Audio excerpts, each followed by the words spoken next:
Bienvenidos a La Voz del 21 para que el Estado pueda cumplir su rol a cabalidad y brindarnos salud, educación e incluso seguridad. Usted y yo tenemos que pagar nuestros impuestos y para hablar sobre este importante tema está con nosotros Pablo León, asociado senior del estudio Rebasa. Muchas gracias por estar aquí. Muchas gracias por la invitación para hablar sobre estos temas tributarios, digamos que ya están a la vuelta de la esquina ahora entre marzo y abril, ¿no? Sí, son unos temas muchas veces algo complicados, incluso para quizás los que nunca han tributado, para los que nunca han pagado impuestos, así que vamos a ser bastante básicos y para que la gente quiera pagar sus impuestos, primero por favor dinos a dónde se van nuestros impuestos. Bueno, nuestros impuestos son necesarios para que el Estado pueda cumplir con sus principales actividades, ¿no? Es decir, nuestros impuestos sirven para financiar todas las actividades que el Estado necesita desarrollar para prestarnos, por ejemplo, servicios públicos, ¿no? Entonces es necesario que las personas entiendan que estos impuestos, por ejemplo, que recaude el Estado, el impuesto a la renta, el impuesto temporal a los activos netos, el impuesto al patrimonio, el impuesto vehicular, todos estos impuestos están dirigidos a financiar las cosas que necesita realizar el Estado y brindarnos a nosotros como ciudadanos, ¿no? Ahora estamos próximos a la declaración de impuesto a la renta 2019. Primero acláranos, para ser bastante básicos, ¿qué es el impuesto a la renta? Bueno, el impuesto a la renta, su nombre lo dice, es un impuesto que grava básicamente las rentas que obtienen las personas naturales o las empresas, ¿no? Y este impuesto a la renta es de periodicidad anual y digamos, es gravable desde el 1 de enero de un año hasta el 31 de diciembre. Y su declaración se presenta entre normalmente marzo y abril del siguiente año. Entonces, ¿cuáles son las categorías? Porque sé que este impuesto tiene categorías y para quiénes se aplica. Sí, a ver, en el caso de personas naturales, lo que tenemos es un impuesto que nosotros le llamamos un impuesto cedular, es decir, está dividido por categorías y estas categorías tienen su forma de determinación y su tasa del impuesto a la renta en cada una, ¿no? Por ejemplo, tenemos las rentas de primera categoría, que son las relacionadas al arrendamiento y subarrendamiento de bienes y bienes inmuebles, por ejemplo. Tenemos las rentas de segunda categoría, que están relacionadas al uso o explotación de bienes de capital o de mi capital. Las rentas de tercera categoría, que son básicamente el desarrollo de negocios, es decir, la combinación entre capital y trabajo, nos da el desarrollo de un negocio y esas rentas son tributables como rentas empresariales. Cuando soy empresario. Exacto, cuando son empresariales. Luego tenemos las rentas denominadas rentas del trabajo, que son las rentas de cuarta categoría y quinta categoría. En las rentas de cuarta categoría tenemos las rentas que ganan las personas naturales por brindar servicios de manera independiente. Es decir, ¿con recibo por honorarios? Puede ser con recibo por honorarios, efectivamente. Por ejemplo, si es que yo tengo mi consultorio odontológico y recibo pacientes en mi consultorio, les emito recibo por honorarios por el servicio profesional que les estoy prestando, ¿no? Y luego, finalmente tenemos la renta de quinta categoría, que quizás es la más común y la más escuchada, que es la renta por trabajo en condición de dependientes, ¿no? Que es la renta por estar en planilla. Así es, la renta de quinta categoría. Exacto. Entonces, estas rentas, estas categorías de rentas tienen diferentes tasas. Por ejemplo, las rentas de primera y segunda categoría están gravadas con un 5% de tasa efectiva. No importa el monto que se obtenga, siempre van a estar gravadas con una tasa del 5%. La renta de tercera categoría o renta empresarial va a estar grabada con un 29.5% y un 5% adicional cuando esta empresa distribuya los dividendos o la utilidad a favor de sus accionistas, que son personas naturales o personas jurídicas domiciliadas o no domiciliadas. Y en suma te puede dar una tasa efectiva global de 33% aproximadamente. Y las rentas de cuarta y quinta categoría están grabadas con una escala progresiva acumulativa, con unas tasas que van desde el 8% hasta el 30%, dependiendo el nivel de ingresos de cada persona, ¿no? Sé que en la quinta categoría no necesariamente uno tiene que hacer la declaratoria, sino que la empresa lo hace. ¿Esto es cierto? Sí, efectivamente. Lo que sucede es que si tienes exclusivamente rentas de quinta categoría, lo que hace es el empleador adelanta el impuesto, hace retenciones cada mes para efectos de ir pagando el impuesto a la renta que a final del año te correspondería, ¿no? Pero recordemos que el impuesto sí es de periodicidad anual, ¿no? Lo que se va haciendo es un pago de retenciones en el año y al final ese pago de retenciones debería coincidir con lo que efectivamente has percibido como renta de quinta categoría en el año.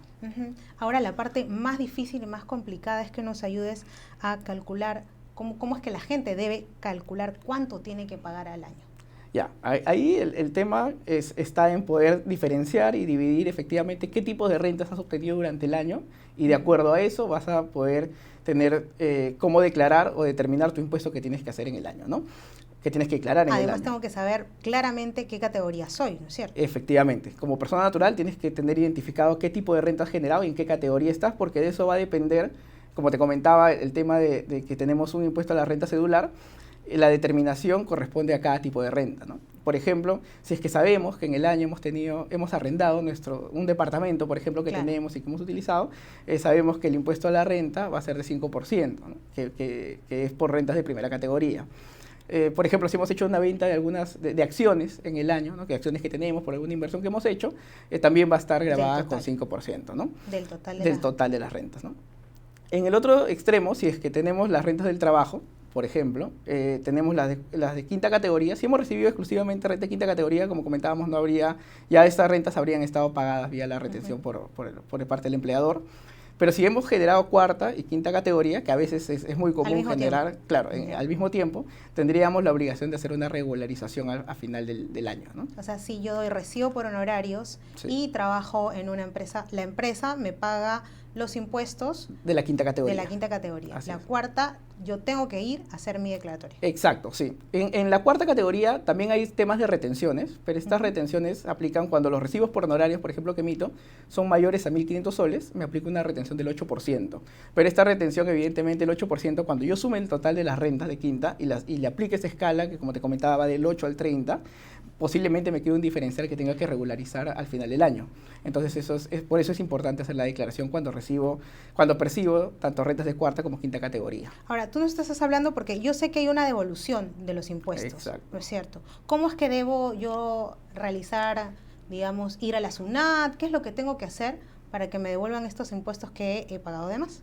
Sí, bueno, a ver, en el caso de las personas naturales, por las rentas de cuarta y quinta categoría, estos dos conceptos se suman y se deduce en principio 7 UITs, ¿ya? Que eso sí estaba en la norma desde hace bastante tiempo y era la forma de cálculo. Y luego se incluyó un tema de una deducción adicional de hasta 3 UITs, que son como 2.600 soles adicionales de deducción, ¿no? Aquí es importante sí aclarar que estos 12.600 soles no es que te los vayan a devolver. Claro, porque ya yo se me está brillando los ojos, dije, uy, no soy rica. Efectivamente, eso normalmente no es la devolución completa. No es la devolución completa, okay. Es una deducción máxima hasta la que tú puedes llegar, ¿no? Es una bolsa en la que tú tienes que acumular el total de los gastos que han sido permitidos, ¿no? No todo gasto tampoco ha sido permitido. ¿Qué gasto, por ejemplo, tenemos permitidos para el año 2019 ir acumulando en esta bolsa que vamos a deducir de la base de la renta de cuarta y quinta? Por ejemplo, los gastos de hoteles, restaurantes, bares, vamos a poder deducir hasta un 15%, ¿no? ¿Pero cómo lo hacemos? Pidiendo nuestra boleta electrónica en el restaurante, que ya varias personas lo vienen haciendo. Una boleta electrónica. Una boleta electrónica. Porque a veces comemos y ni siquiera pedimos boleta. Y tiene que ser electrónica, consignado con tus datos del DNI, ¿no? Por eso, a veces ya estas empresas que ya han estado durante este año brindando estos servicios de alimentación y dando estas boletas electrónicas ya te piden al momento de pagar la cuenta, te dicen, ¿quiere su boleta electrónica? Puede darnos su DNI, por favor, para consignar los datos. ¿Todas las empresas están obligadas a darnos esta boleta electrónica? Las que presten estos servicios de alimentación, de restaurantes, exacto, hoteles, todas. sí, están obligadas a emitirnos esta boleta. ¿Qué pasa si no me dan y me niegan esta boleta? Ese es uno de los objetivos de la norma, ¿no? Porque lo que quería la norma precisamente es que el propio usuario de estos servicios o que quiera adquirir estos bienes pueda decir, bueno, tengo un beneficio con aquellos que sí lo emiten versus aquellos que no lo emiten. Entonces prefiero, si es que le toco a la puerta y le digo, bueno, voy a consumir aquí, pero me tienes que dar mi boleta electrónica, y te dicen, no te lo quiero dar, que voltee y me pueda ir hacia el otro lado. Eso le crea un incentivo a la persona que no tiene este sistema de poder incorporarse a la formalidad, ¿no? Para aquellos que no saben cómo declarar, ¿tienen que ir hasta la SUNAT? ¿Cuál es el proceso? Por lo general, lo que tienen que tener, la declaración es virtual. Tienen que tener su clave SOL, ¿no? Pero primero tienen que acercarse para poder gestionar su clave SOL. Lo pueden gestionar teniendo un número de RUC más la clave SOL, o puede ser DNI más clave SOL. Pero esta clave SOL te va a permitir ingresar al sistema de la SUNAT, al sistema por internet, por la web de la SUNAT, y poder acceder al formulario, que para este año es el 709 para personas naturales. Y ahí vas a poder presentar tu declaración, ¿no? Ahora, hace poco, el 16 de este mes, el 16 de febrero, se publicó una resolución de superintendencia que te permite presentar la declaración de personas naturales por medio de un aplicativo. Es decir, puedes descargarlo en tu Magnífico. celular, sí. Pero ahí hay unos temas que tienen que tener, no todas las declaraciones se van a poder presentar por este aplicativo, ¿no? ¿Cuáles se van a poder presentar? Si es que la información, porque mucha de esta información que tú tienes que declarar ya está precargada en el sistema. Entonces tú lo vas a poder revisar en este aplicativo y vas a ver si es que la información está conforme y no tienes ninguna modificación que hacer, simplemente la presentas, ¿no?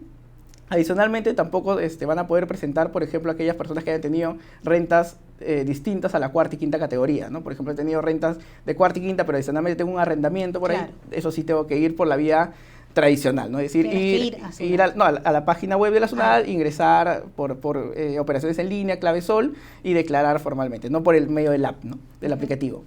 El Y aplicativo solo tengo que estar en una sola categoría, puedes estar en cuarta o en cuarta y quinta categoría. pero no primeras. No, primera y no segunda. mezclar. No, ahí sí ya tienes esos, tienes que presentar tu declaración ordinaria vía clave sol, ¿no? Ujú.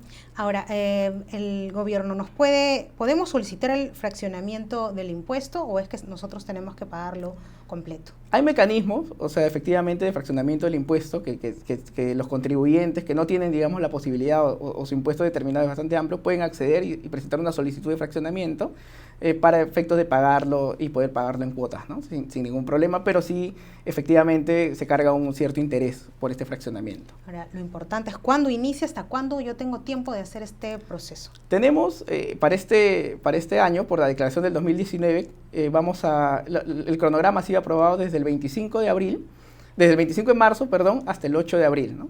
El 8 de abril sí es exclusivamente para buenos contribuyentes.